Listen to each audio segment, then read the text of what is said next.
These are तो बुनियादी तौर पर स्ट्रक्चर के लिहाज से प्रोटीन के दो टाइप्स हैं। कुछ प्रोटीन्स ऐसी होती हैं जिन्हें हम कहते हैं ग्लोब्यूलर प्रोटीन्स, और दूसरी प्रोटीन्स ऐसी होती हैं जिन्हें हम कहते हैं फाइब्रस प्रोटीन्स। तो ग्लोब्यूलर प्रोटीन्स जो हैं वो किस तरह से होती हैं और उनका काम क्या है? These are the spherical and ellipsoidal tertiary structure is most important in them. यानी इन प्रोटीन्स की जो स्ट्रक्चर है वो ओवरऑल ग्लोब्यूलर है। और कल हमने डिस्कस किया था कि जो ग्लोब्यूलर प्रोटीन है वो टर्शरी स्ट्रक्चर की बनी हुई होती है। टर्शरी स्ट्रक्चर से एक से ज़्यादा होंगे तो वो अल्टीमेटली क्वाटरनरी स्ट्रक्चर्स बनाते हैं। तो जिस टाइप के टर्शरी स्ट्रक्चर्स मिलेंगे उस टाइप की फाइनल जो प्रोटीन है वो यहाँ पर बनती है। These are soluble in aqueous media. ये एक्वस मीडिया में सॉल्युबल हैं, ये याद रखना है, ये क्वेश्चन की पॉइंट है कि ग्लोब्यूलर प्रोटीन्स जो हैं वो सॉल्युबल इन एक्वस मीडिया, जिस तरह साल्ट का मीडिया हो, एसिडिक मीडियम हो, बेसिक मीडियम हो, अल्कोहलिक मीडियम हो, इस तरह के मीडियम में ऐसे टाइप के जो प्रोटीन्स हैं वो सॉल्युबल होती हैं। दे कैन बी क्रिस्टलाइज्ड, और ये क्रिस्टल फॉर्म में भी आ सकती हैं। They can be disorganised with the change in environment. अगर एनवायरनमेंट की पीएच में, एनवायरनमेंट के टेम्परेचर में कोई भी चेंज आएगी तो इनकी स्ट्रक्चर जो है वो डिसऑर्गेनाइज हो सकती है। कौन सी हैं ऐसी टाइप की प्रोटीन्स? एंजाइम। यानी एक फंक्शन हमें यह भी पता लग गया कि एंजाइम जो है वो प्रोटीन का बना हुआ है, यानी protein as a enzyme act करती है, प्रोटीन एज ए एंटीबॉडी भी एक्ट करती है, प्रोटीन एज ए हार्मोन भी एक्ट करती है, प्रोटीन एज ए हेमोग्लोबिन भी एक्ट करती है, और प्रोटीन एज ए रिसेप्टर भी एक्ट करती है। तो प्रोटीन एंजाइम यानी बायोकैटालिस्ट के तौर पर काम कर रही है, एंटीबॉडी यानी इम्यूनिटी के तौर पर काम कर रही है, हार्मोन यानी मैसेंजर के तौर पर काम कर रही है, हेमोग्लोबिन यानी ट्रांसपोर्टर के तौर पर काम कर रही है। हेमोग्लोबिन रेस्पिरेटरी पिगमेंट कहलाता है, और ये हमारी बॉडी में रेस्पिरेटरी सरफेस से ऑक्सीजन को हमारी बॉडी तक पहुंचाने में हेल्प करती है। रिसेप्टर हमारे सेल्स के ऊपर जो प्लाज्मा मेम्ब्रेन है, प्लाज्मा मेम्ब्रेन में मुख्तलिफ टाइप के रिसेप्टर्स पाए जाते हैं, तो ये प्रोटीन जो है एज अ रिसेप्टर भी काम करती है। दूसरा टाइप है फॉर्म्स स्ट्रक्चर ऑफ सेल, यानी ये वो प्रोटीन्स हैं जो प्रोटीन की सेल्स के स्ट्रक्चर को बनाने के लिए काम करती हैं। तो ऐसे टाइप के जो प्रोटीन्स हैं उन्हें हम क्या कहते हैं? Structural proteins. So these proteins are fibrous proteins. याद रखना है कि ये जो प्रोटीन है वो कौन सी प्रोटीन्स हैं? फाइब्रस प्रोटीन्स हैं। ऊपर वाली जो प्रोटीन्स थी वो ग्लोब्यूलर प्रोटीन्स थी। These are insoluble in aqueous medium. ये एक्वस मीडियम में डिजॉल्व या सॉल्युबल नहीं है, और नॉन क्रिस्टलाइज्ड यानी ये क्रिस्टल फॉर्म में तब्दील नहीं हो सकती। Example silk. सिल्क वर्म से जो सिल्क मिलता है जिसे हम रेशम कहते हैं वो प्रोटीन है और फाइब्रस प्रोटीन है। स्पाइडर वेब, मकड़ी का जो जाला है वो हमारा प्रोटीन का बना हुआ है और ये फाइब्रस प्रोटीन है। हमारे मसल्स में मुख्तलिफ टाइप के प्रोटीन पाए जाते हैं। दो उनमें मेन प्रोटीन है, एक्टिन और मायोसिन, जिनकी वजह से हमारे मसल्स कॉन्ट्रैक्ट और रिलैक्स होते हैं, तो ये कॉन्ट्रैक्टाइल प्रोटीन्स कहलाती हैं। दीज आर आल्सो प्रोटीन्स, और ये फाइब्रस प्रोटीन का टाइप है। उसके अलावा फाइब्रिन प्रोटीन। फाइब्रिन प्रोटीन का काम है ब्लड को क्लाट करवाना, यानी जो ब्लड का क्लाट बनता है, यानी ब्लड जब जमती है तो उसमें जो थ्रेड लाइक स्ट्रक्चर्स पाए जाते हैं वो प्रोटीन होती है। कौन सी? Fibrin protein. और दूसरी है केराटिन प्रोटीन। केराटिन वो प्रोटीन है जिससे हमारे हेयर्स और नेल बने हुए हैं। तो इस हिसाब से जो प्रोटीन है वो कौन से काम परफॉर्म कर रही है? एंजाइम के तौर पर फंक्शन परफॉर्म कर रही है, हार्मोन के तौर पर फंक्शन परफॉर्म कर रही है, रिसेप्टर के तौर पर फंक्शन परफॉर्म कर रही है। उसके अलावा ये जो है हेमोग्लोबिन यानी ट्रांसपोर्टर के तौर पर काम कर रही है। ये सिल्क यानी मुख्तलिफ स्ट्रक्चर्स एक्स्ट्रा सेलुलर मैट्रिक्स को बनाने का काम करते हैं। स्पाइडर वेब इनसे बना हुआ होता है। कॉन्ट्रैक्टाइल प्रोटीन यानी एक्टिन और मायोसिन प्रोटीन जो है वो इनसे बनी हुई है। तो इस तरह हमारे पास मुख्तलिफ टाइप्स के जो हैं वो प्रोटीन्स हैं जो कि मुख्तलिफ फंक्शंस परफॉर्म करते हैं। फाइब्रिन प्रोटीन ये क्लाटिंग में पाई जाती है, यानी ब्लड जब भी हमारे कैपिलरीज से बाहर आती है, यानी ब्लड वेसल से बाहर आती है, तो वो जम जाती है, तो उनको क्लाट करवाने के लिए मुख्तलिफ प्रोटीन्स इस्तेमाल होती हैं, उनमें से फाइब्रिन भी एक प्रोटीन है। दूसरी है हमारे पास केराटिन प्रोटीन। केराटिन प्रोटीन जो है, इससे हमारे हेयर्स और नेल बने हुए हैं। सो यहाँ पर हमारा जो प्रोटीन का टॉपिक है वो पूरा होता है।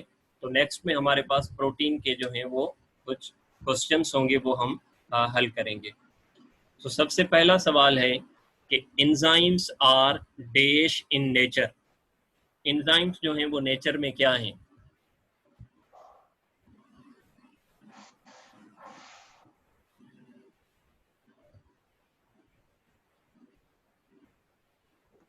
शाबाश, अक्सरियत का जवाब जो है वो सही है। Proteins are, protein. एंजाइम्स जो हैं वो प्रोटीन इन नेचर है। ऑक्सीजन कैरिंग प्रोटीन इज, जो प्रोटीन ऑक्सीजन को कैरी करती है उस प्रोटीन का नाम क्या है? ग्लोब्युलिन, स्टीरॉयड, ग्लाइकोप्रोटीन और हेमोग्लोबिन।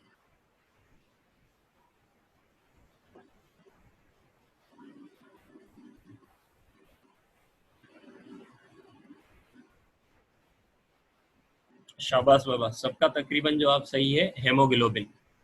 हेमोग्लोबिन जो है वो रेस्पिरेटरी पिगमेंट यानी ये ट्रांसपोरेटरी प्रोटीन है। Peptide bond is link between, peptide bond जो है वो किसके दरमियान बनता है? फास्फोरस और नाइट्रोजन के दरमियान, फास्फोरस और सल्फर के दरमियान, कार्बन और नाइट्रोजन के दरमियान, हाइड्रोजन और नाइट्रोजन के दरमियान।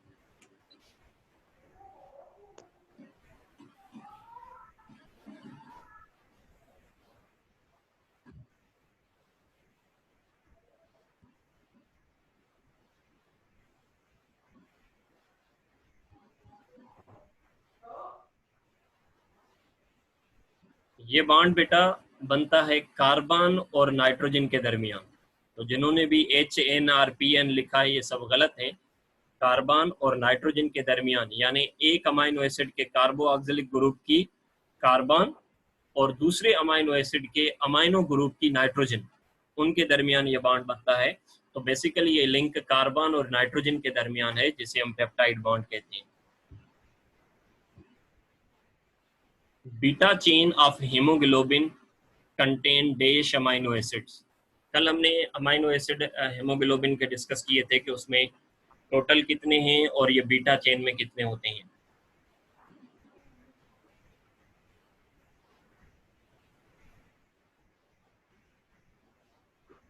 टोटल नहीं पूछ रहा आवेश, सिर्फ बीटा चेन में 146 146 और एक अल्फा चेन में 141।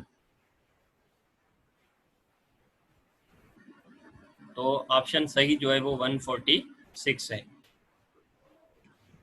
विच one is example of secondary structure of protein. यहाँ पर जो दिए गए हैं मुख्तलिफ हमारे पास ऑप्शंस, उनमें सेकेंडरी स्ट्रक्चर कौन सी है? लाइसोजाइम, हेयर, इंसुलिन और हेमोग्लोबिन।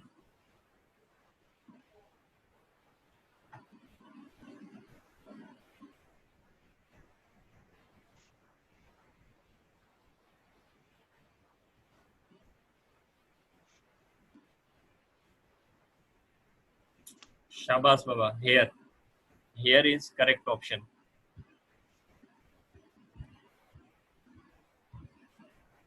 पेप्टाइड बॉन्ड जो है वो किस टाइप का बॉन्ड है? ये कोवेलेंट बॉन्ड है, आयोनिक बॉन्ड है, या ये जो है मेटालिक बॉन्ड है, या ये हाइड्रोजन बॉन्ड है?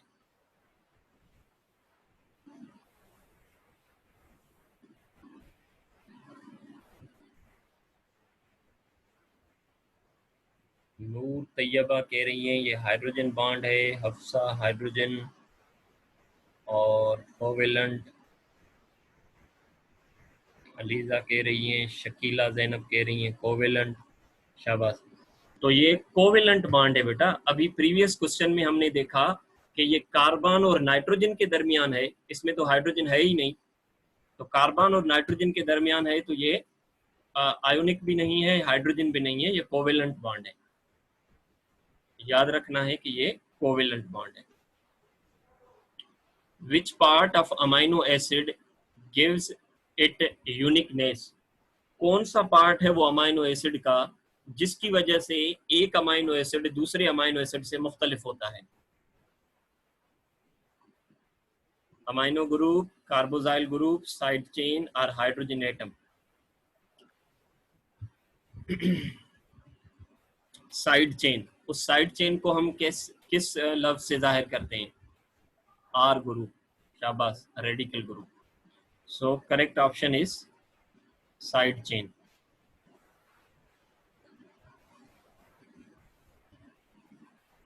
Name of protein was proposed by, ये ऑप्शन मैंने नहीं दिया, आपको खुद बताना है। प्रोटीन नेम जो है वो किसने सजेस्ट किया था? अवेस बर्जेलियस। शाबाश, okay okay, all are correct. Berzelius जो है वो सही ऑप्शन है। लव्स carbo refers to the carbon, hydrate का मतलब है वाटर। अब सवाल ये पैदा होता है कि इस कंपाउंड का नाम कार्बन और वाटर क्यों रखा गया, या वाटर्ड कार्बन क्यों रखा गया? तो इसका जवाब ये है कि पानी का जो फार्मूला है वो है H2O, यानी पानी में जो हाइड्रोजन और ऑक्सीजन का रेशो है वो 2:1 है। यानी ऑक्सीजन दो, हाइड्रोजन 2 होती है, तो उसमें ऑक्सीजन जो है वो 1 होती है। यूं कार्बोहाइड्रेट के अंदर भी कार्बन के साथ, यानी एक चीज उसमें पाई जाती है कार्बन, और दूसरी चीज उसमें होती है हाइड्रोजन, और तीसरी चीज उसमें होती है ऑक्सीजन। तो हाइड्रोजन और ऑक्सीजन का रेशो वही होता है जो वाटर में होता है। यानी अगर हाइड्रोजन 10 होगी तो ऑक्सीजन जो है वो 5 होती है। यूं अगर हाइड्रोजन 2 होंगे तो ऑक्सीजन जो है वो 1 होती है। अगर हाइड्रोजन 3 हमारे पास 6 होगी तो ऑक्सीजन जो है वो 3 होते हैं। और बकाया बाकी जो बात बचती है वो कार्बन की बचती है। तो यानी कार्बन का अपना नंबर होता है, और कार्बन हाइड्रोजन और ऑक्सीजन का रेशो वही होता है जो वाटर में होता है। यानी अगर कार्बोहाइड्रेट में से कार्बन को हम निकाल दें तो बाकी जो चीज बचती है वो H2O यानी वाटर के मॉलिक्यूल बचेंगे फार्मूले के हिसाब से। अब इसका मतलब ये नहीं है कि आप कार्बोहाइड्रेट में से कार्बन निकालें तो आपको पानी मिलेगा। ऐसा मुमकिन नहीं है कि आप कार्बोहाइड्रेट से सिर्फ कार्बन निकाल दें। लिखने में तो हम कार्बन मिटा सकते हैं, लेकिन रियल में कार्बोहाइड्रेट से ये चीज हम मिटा नहीं सकते। तो इस वजह से कि हाइड्रोजन और ऑक्सीजन का रेशो कार्बोहाइड्रेट में वही होता है जो रेशो पानी में होता है, इस वजह से इसका नाम जो है वो कार्बोहाइड्रेट रखा गया है। सो असल में कार्बोहाइड्रेट जो है वो एक ऑर्गेनिक कंपाउंड है। They are what? They are organic compounds. ये एक ऑर्गेनिक कंपाउंड है हैविंग, जिसके पास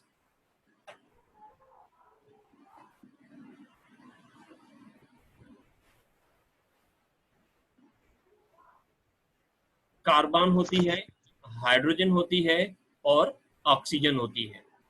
तो हर कार्बोहाइड्रेट में ये 3 एलिमेंट्स जरूरी होंगे, कार्बन, हाइड्रोजन और ऑक्सीजन। ये यानी बुनियादी एलिमेंट हैं जो कार्बोहाइड्रेट में पाए जाते हैं। अब केमिकल डेफिनेशन कार्बोहाइड्रेट की क्या है? केमिकल डेफिनेशन ये याद करनी है आपको। केमिकली कार्बोहाइड्रेट्स आर पॉलीहाइड्रोऑक्सी एल्डिहाइड और कीटोन। यानी जो कार्बोहाइड्रेट है वो बना हुआ होता है 2 चीजों का। एक चीज हर कार्बोहाइड्रेट में कॉमन है जो कि जरूरी है, वो है हाइड्रोक्सिल ग्रुप। और दूसरी चीज है एल्डिहाइड या कीटोन, यानी एल्डिहाइड और कीटोन कार्बोहाइड्रेट में ऑप्शनल है, या एल्डिहाइड होगा या कीटोन होगा, हाइड्रोक्सिल ग्रुप जो है वो उसमें जरूरी है। तो याद रखने की बात यह है कि कार्बोहाइड्रेट जो है वो पॉलीहाइड्रोक्सी है, यानी हाइड्रोक्सिल ग्रुप इसमें काफी सारे होते हैं और इसमें एक एल्डिहाइड या एक कीटोन होता है, ठीक है ना। तो किस तरह से ये कार्बोहाइड्रेट बनेगा? कार्बोहाइड्रेट बनेगा when poly OH group. Hydroxyl group को हम कैसे डिफाइन करते हैं? OH group. ये OH ग्रुप जो है वो हाइड्रोक्सिल ग्रुप है। और दूसरा इसमें क्या होगा? वन एल्डिहाइड और या फिर वन कीटोन। तो हाइड्रोक्सिल ग्रुप जरूरी है, उसके साथ या एल्डिहाइड होगा या कीटोन होगा। तो आइए हम समझते हैं कि हाइड्रोक्सिल ग्रुप क्या है, कीटो ग्रुप क्या है और एल्डिहाइड ग्रुप क्या है। आपको अगर कहीं पर भी कार्बन के साथ ये चीज लगी हुई मिलती है OH, तो इस ग्रुप को आप कहते हो हाइड्रोक्सिल ग्रुप। इस ग्रुप को हम क्या कहेंगे? हाइड्रोक्सिल ग्रुप कहेंगे। अगर आपको कहीं पर ऐसा ग्रुप नजर आता है COO, this group is what? Keto group.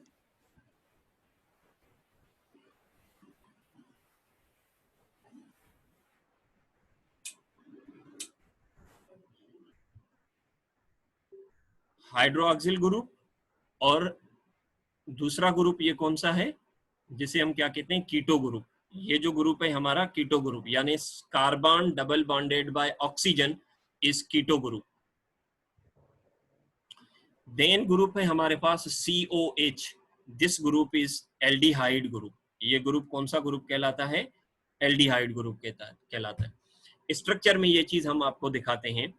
ये जो ग्रुप इसमें लगा हुआ नजर आ रहा है आपको OH, this group is what? Hydroxyl group. ये हाइड्रोक्सिल ग्रुप, ये हाइड्रोक्सिल ग्रुप है और ये हाइड्रोक्सिल ग्रुप है। इस तरह से ये हाइड्रोक्सिल ग्रुप है। तो एक कार्बोहाइड्रेट है ये, इसमें काफी सारे हाइड्रोक्सिल ग्रुप हैं। और इस हाइड्रोक्सिल ग्रुप में आप देख रहे हैं ग्रुप के साथ इस कार्बोहाइड्रेट में ये एक बड़ा ग्रुप लगा हुआ है। इस ग्रुप को हम कहते हैं एल्डिहाइड ग्रुप, COH, यानी कार्बन का डबल बॉन्ड ऑक्सीजन के साथ भी है और उसके साथ एक हाइड्रोजन भी है। तो इस पूरे ग्रुप को हम क्या नाम देते हैं? Aldehyde group. यहां पर आपको दिखाई दे रहा है कि ये एक ऐसा ग्रुप है जिसमें सिर्फ कार्बन और ऑक्सीजन मौजूद है, इसके साथ दूसरी हाइड्रोजन अलग से बॉन्डेड नहीं है। कार्बन का कार्बन के साथ बॉन्ड जरूर है लेकिन कार्बन किसी दूसरे के साथ जुड़ी हुई नहीं है। तो दिस होल ग्रुप जिसमें सिर्फ कार्बन और ऑक्सीजन मौजूद है, इस ग्रुप को आप क्या कहते हो? ये वाला जो ग्रुप है इसे हम कहते हैं कीटो ग्रुप। सो ऐसा कोई भी कार्बोहाइड्रेट जिसमें फंक्शनल ग्रुप एल्डिहाइड ग्रुप होगा, जिसमें फंक्शनल ग्रुप कौन सा होगा? एल्डिहाइड ग्रुप होगा, तो हम कहेंगे ये एल्डो शुगर है। ये कौन सी शुगर है? एल्डिहाइड शुगर है या एल्डो शुगर है। अगर उसमें एल्डिहाइड ग्रुप नहीं है, कीटो ग्रुप लगा हुआ है, तो हम कहेंगे ये कीटोस शुगर है। सो हाइड्रोक्सिल ग्रुप सब में होंगे। एल्डिहाइड ग्रुप के मुताबिक उस शुगर का नाम क्या होगा? Aldehyde sugar. और कीटो ग्रुप के हिसाब से उस शुगर का नाम क्या होगा? Ketose sugar. सो ये डेफिनेशन ऑफ कार्बोहाइड्रेट जो है ये हमारे पास यहाँ पर क्लियर होती है।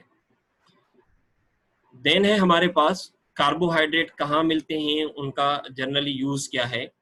Found in all living cell is a building and storage material. Carbohydrate जो है वो सब सेल्स में पाया जाता है, बिल्डिंग के तौर पर भी और स्टोरेज के मटेरियल के तौर पर भी। बिल्डिंग के तौर पर का मतलब क्या है? यानी सेल्स की स्ट्रक्चर में भी पाया जाता है और सेल्स के अंदर एज अ फूड मटेरियल के तौर पर या एज अ रिजर्व फूड जो है वो भी स्टोर्ड फॉर्म में मौजूद होता है। हमारी बॉडी का टोटल जो वेट है उसका 1% कार्बोहाइड्रेट है। जनरली कार्बोहाइड्रेट को हम शुगर कहते हैं या सेकराइड्स कहते हैं। तो लफ्ज शुगर जहां भी इस्तेमाल होता है इसका मतलब है कार्बोहाइड्रेट, या लफ्ज सेकराइड जहां भी इस्तेमाल होता है इसका मतलब होता है carbohydrate. So carbohydrates are classified into following groups. Carbohydrate को फर्दर हमने क्लासिफाई किया है नीचे दिए गए ग्रुप्स में। पहला है मोनोसेकराइड, दूसरा है ओलिगोसेकराइड और तीसरा है पॉलीसेकराइड। इनकी डिटेल को हम देखते हैं। सबसे पहले है हमारे पास मोनोसेकराइड। मोनोसेकराइड जो लफ्ज है ये ग्रीक वर्ड मोनो और सेकरान से लिया गया है। मोनो का मतलब है वन और सिंगल, सेकरान का मतलब है शुगर। तो इस लफ्ज का मतलब ये हुआ कि ऐसा कार्बोहाइड्रेट जो सिर्फ एक शुगर के मॉलिक्यूल का बना हुआ हो, यानी इसको फर्दर हम मजीद शुगर में ब्रेक ना कर सकें, तो ऐसे कार्बोहाइड्रेट को आप क्या कहोगे? मोनोसेकराइड कहोगे। The sugar which can not be hydrolysed into further sugars, वो शुगर जो फर्दर शुगर में डिवाइड ना हो सके, यानी एक यूनिट की बनी हुई है, तो इसलिए इसे हम क्या कहते हैं? मोनोसेकराइड यानी सिंगल शुगर। जनरल फार्मूला इसका है CnH2nOn। एन का यहाँ पर जो मतलब है वो नंबर है, यानी जो नंबर कार्बन का होगा हाइड्रोजन उसके डबल होगी, और ऑक्सीजन का नंबर वही होगा जो कार्बन का नंबर है। किस तरह से होगा ये? लेट सपोज अगर एक कंपाउंड है जिसमें कार्बन का नंबर 3 है, तो जो हाइड्रोजन है वो होगी 2n। यहाँ पर n का मतलब है 3, तो 2 मल्टीप्लाई बाय 3, यानी हाइड्रोजन जो होगी वो कितनी होगी? 6 होगी। और ऑक्सीजन जो होगी उसका नंबर वही होगा जो कार्बन का नंबर है 3। So this is the general formula of carbohydrate CnH2nOn, यानी कार्बन का जो नंबर है हाइड्रोजन उसका डबल होगी और ऑक्सीजन का नंबर वही होगा जो कार्बन का नंबर है।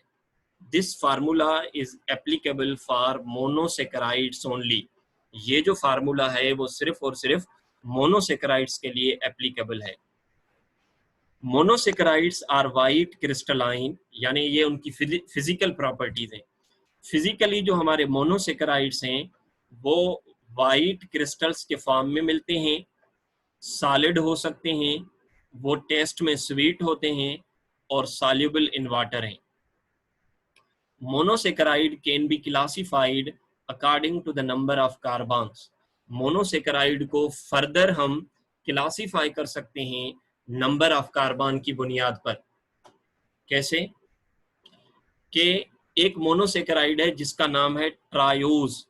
लफ्ज ट्राई का मतलब है 3, यानी ये ऐसा कार्बोहाइड्रेट है जिसमें कार्बन कितने होंगे? 3 होंगे। तो जर्नल फार्मूला के मुताबिक अगर हमें ये पता है कि इसमें कार्बन 3 है, तो बकाया चीजें इसकी हम मालूम कर सकते हैं। कैसे? कि if its carbon is 3 then its hydrogen should be 6। तो इसकी हाइड्रोजन कितनी होनी चाहिए? 6, और इसकी ऑक्सीजन कितनी होनी चाहिए? 3। सो ऐसे कंपाउंड को हम क्या कहेंगे? ट्रायोज कहेंगे। बिल्कुल उसी तरह दूसरा कंपाउंड है जिसका नाम है टेट्रोज। टेट्रोज यानी इसमें जो कार्बन होगी वो कितनी होगी? 4। अगर कार्बन 4 है तो हाइड्रोजन इसमें 8 और ऑक्सीजन इसमें अगेन 4 होगी। सो ऐसे जो कंपाउंड्स हैं उनका एग्जाम्पल है हमारे पास इराइथ्रियोलोज या इराइथ्रोस। दूसरा कंपाउंड है हमारे पास जिसका नाम है पेंटोज। क्या नाम है? पेंटोज। तो पेंटोज में जो कार्बन है वो कार्बन है 5, तो हाइड्रोजन इसके अंदर 10 होगी और ऑक्सीजन इसके अंदर 5 होगी। नेक्स्ट कंपाउंड है हमारे पास हेक्सोज। हेक्सोज हम उन कंपाउंड्स को कहते हैं जिनमें कार्बन 6 हो। अगर कार्बन 6 होगी तो उनका जो हाइड्रोजन है वो 12 होगा और इनके अंदर जो ऑक्सीजन होगी वो 6 होगी। बिल्कुल उसी तरह अगर कोई कंपाउंड हेप्टोज है यानी उसके अंदर ऑक्सीजन कार्बन जो है वो 7 है तो हाइड्रोजन उसकी 14 होगी और ऑक्सीजन उसकी जो है वो 7 होगी। तो बिल्कुल इजीली हम इन चीज़ों को इस तरह से पहचान सकते हैं। तो अगर आपसे अब सवाल हो कि एक मोनोसेकेराइड है उसके अंदर कार्बन का नंबर आपको बता दिया जाता है तो आप आसानी से उसका हाइड्रोजन और ऑक्सीजन का नंबर फाइंड कर सकते हो। या अगर आपको हाइड्रोजन का नंबर मिला हुआ है तो आसानी से आप कार्बन और ऑक्सीजन का नंबर फाइंड कर सकते हो। मसलन अगर एक कार्बोहाइड्रेट है उसके अंदर हाइड्रोजन का जो नंबर है वो 12 है और आपसे पूछा जाता है कि उसमें कार्बन और ऑक्सीजन का नंबर क्या है तो आप कहेंगे कार्बन 6 और ऑक्सीजन भी 6। तो इस हिसाब से हमारे पास मोनोसेकेराइड को हमने क्लासिफाई किया है। ये चीजें याद करनी है आपको। ट्रायोज का फार्मूला वेरी इजी। कौन से कार्बोहाइड्रेट ट्रायोज हैं, टेट्रोज हैं, पेंटोज हैं, हेक्सोज हैं या हेप्टोज हैं? ट्रायोज आपका ग्लाइसरोज या डाईहाइड्रो ऑक्सी एसीटोन है। टेट्रोज में आपके पास इराइथ्रोज और इराइथ्रुलोज है। पेंटोज में आपके पास राइबोज है और हेक्सोज में आपके पास ग्लूकोज, फरक्टोज, गैलेक्टोज वगैरह आते हैं। हेप्टोज में आपके पास ग्लूको हेप्टोज है। नेक्स्ट इज अब मोनोसेकेराइड की कुछ स्ट्रक्चर को यहाँ हमने जो है डिस्कस किया है। कुछ मोनोसेकेराइड के जो कॉमन एग्जांपल्स हैं उनमें एक है हमारे पास ग्लूकोज, दूसरा है हमारे पास फरक्टोज और तीसरा है हमारे पास गैलेक्टोज।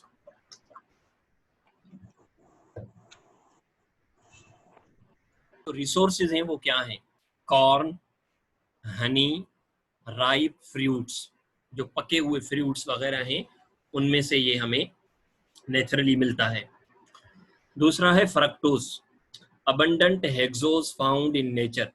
दुनिया में सबसे ज्यादा पाया जाने वाला 6 कार्बन वाला ये कंपाउंड है जिसका नाम है फ्रक्टोज।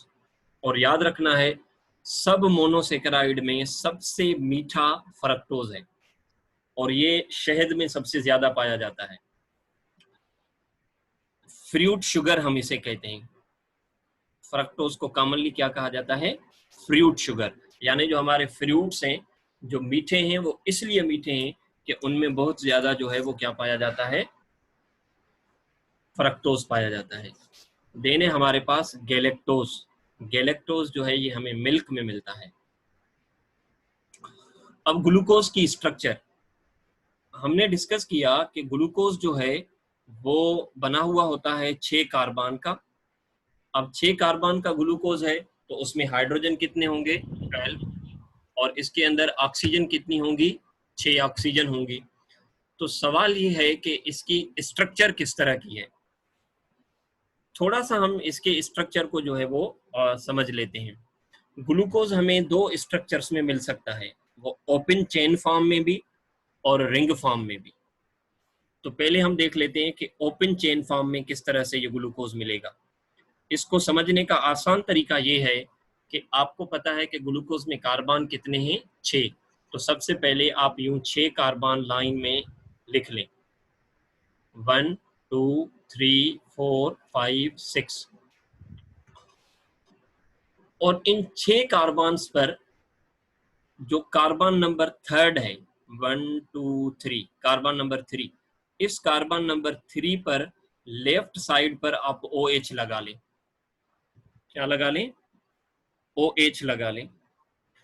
और बाकी जितने भी कार्बन बचते हैं उनकी राइट साइड पर आप हाइड्रोजन OH लगा दो। यानी एक कार्बन पर कौन सा वो कार्बन है? 3rd number carbon.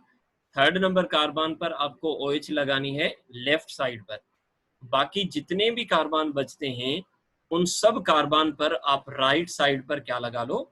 OH लगा लो। तो जैसे ही ये सब पर OH लग जाएगी तो बाकी जो जगह बचेगी उस जगह बची हुई पर आपको हाइड्रोजन लगा देनी है, बिकॉज कि एक कार्बन एक वक्त में 4 बॉन्ड बनाती है, तो उसके 4 बॉन्ड पूरे करने के लिए बकाया जो जगह उसकी खाली हैं वहां पर आप हाइड्रोजन लगा दें।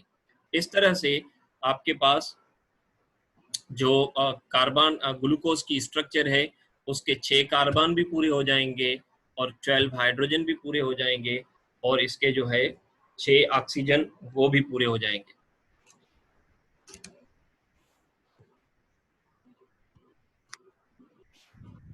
ये नजर आ रहा है आपको? Yes sir.